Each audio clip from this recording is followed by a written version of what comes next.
the lab outcomes, which are mapped to the Bloom's learning levels or cognitive learning levels, are shown over here in the chart. So the level 1 is mapped to lab outcome 1 and lab outcome 3, where we focus on the remembering ability of the student.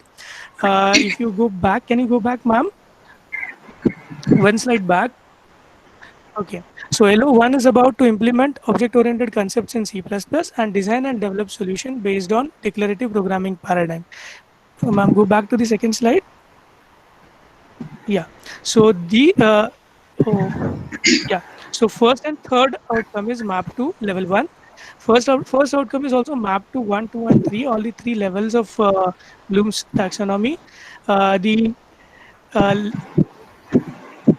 LO2 is mapped to the sixth level because we have to design and develop. You have to be able to write the code, which is not existent. That is why the creation ability of the student is exposed over here. Similarly, in outcome 5 also, we have same creative ability of the student, which is exposed.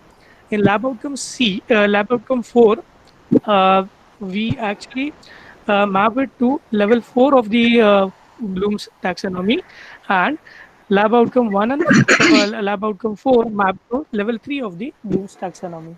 Can you go to next slide, ma'am? Yeah. So for module 1, I request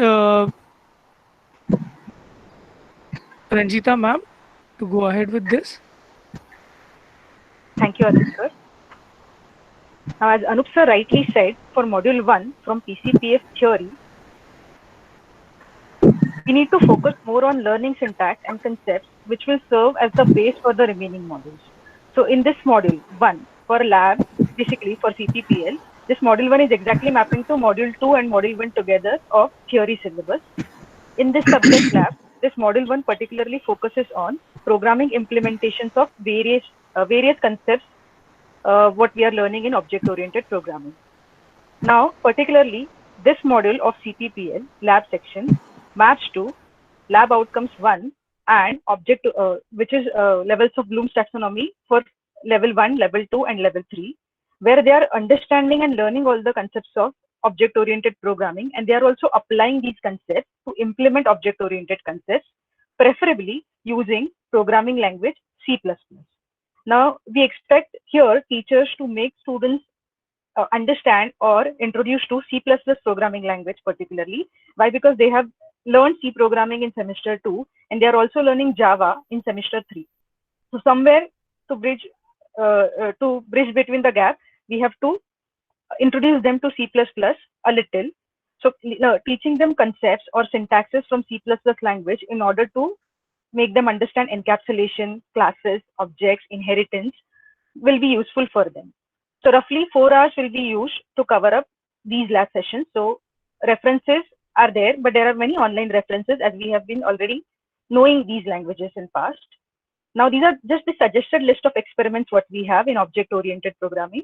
So any 2 experiments which are covering mainly 2 or more features of object-oriented programming based on encapsulation, polymorphism, inheritance, classes, objects, you can go for such 2 practical examples to implement during the practical sessions of this particular subject.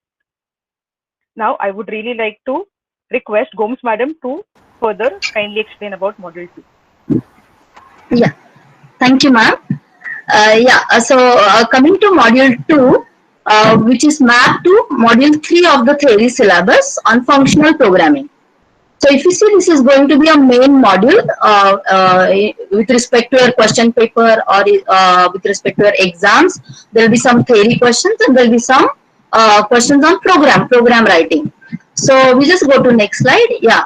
So this LO2 to design and develop solution based on declarative programming paradigm using functional language. So since we are going to teach students to some extent to design and develop small programs, again it will take students to learning level 6. Next slide, ma'am. Yeah. So if you see in the syllabus, there are 6 hours dedicated to this module.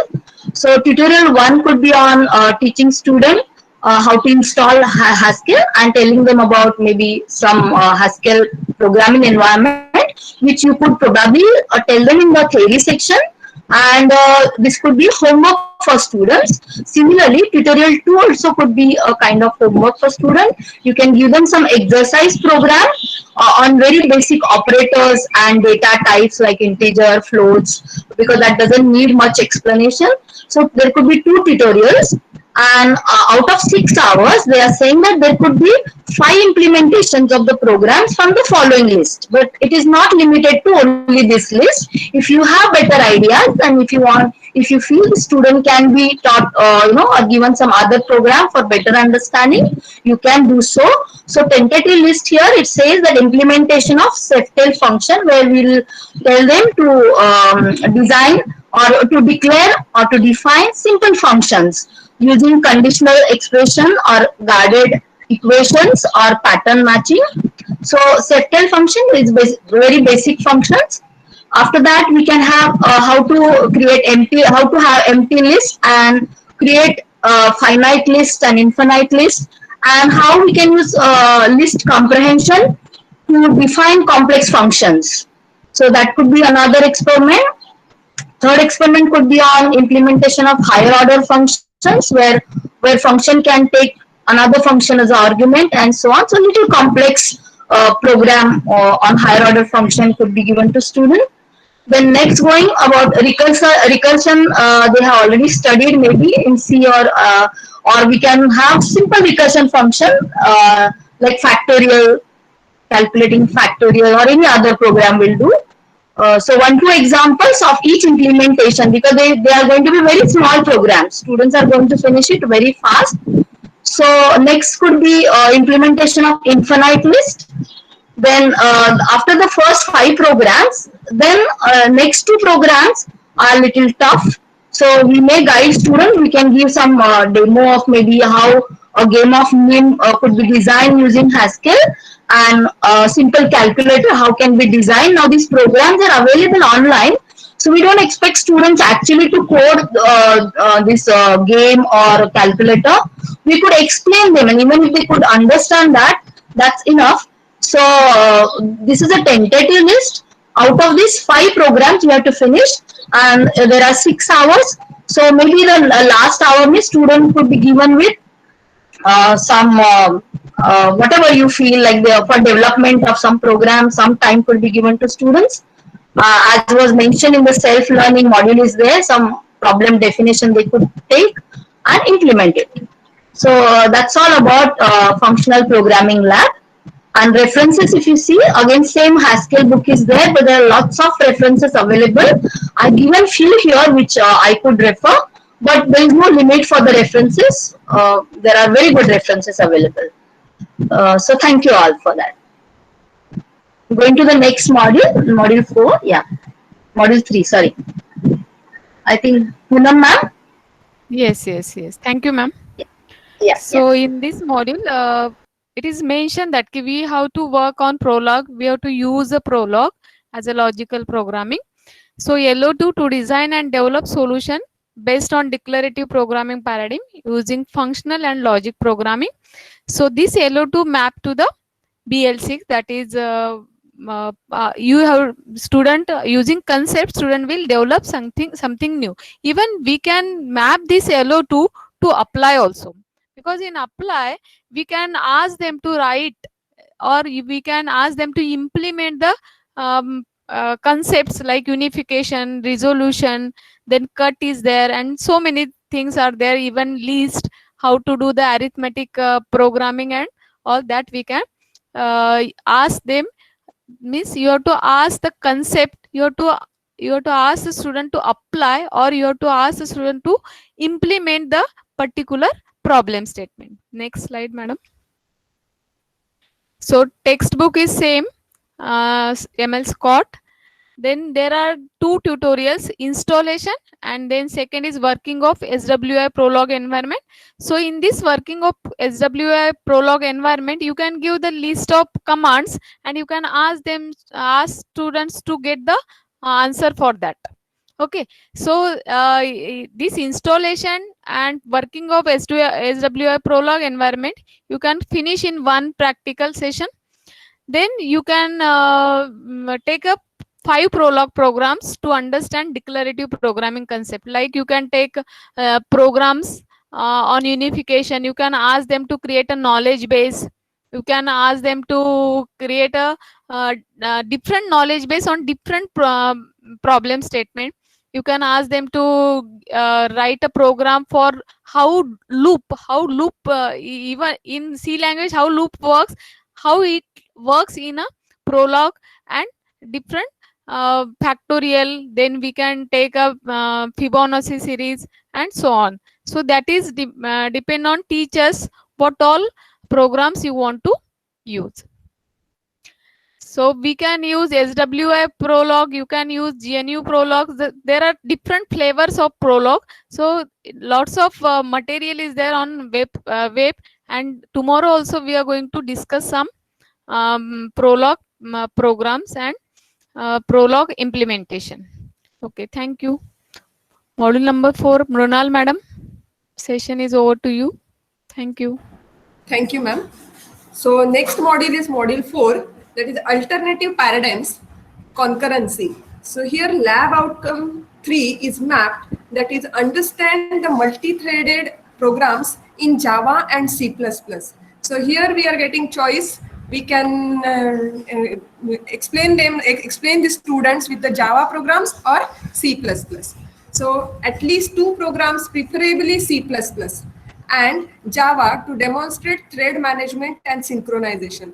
So here time duration is allocated as 2 hours, and here it is expected that we will teach them the programs also, and they will execute and understand how it is working.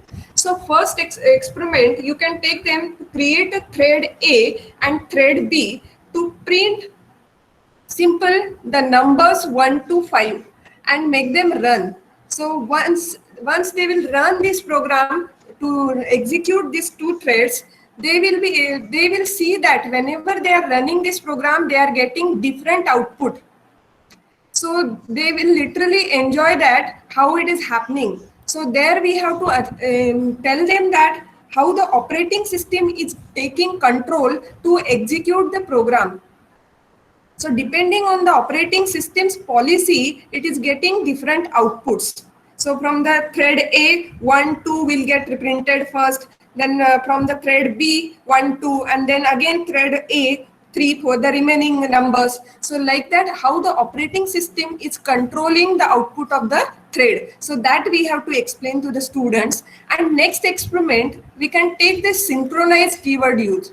So how the number of threads, we have to tell them that if the number of threads are working on same object, how the problems may arise. That is inconsistency problem. So to remove that or to prevent this inconsistency problem, we have to use this synchronize keyword. So that second program, so now by writing in our program synchronize method, we will be able to print the output in our own way, not the operating system will decide. So these are the 2 programs which are suggested, that first to simply create a thread, and second one is to use the synchronize keyword. And web references, as ma'am also said, there are number of web references.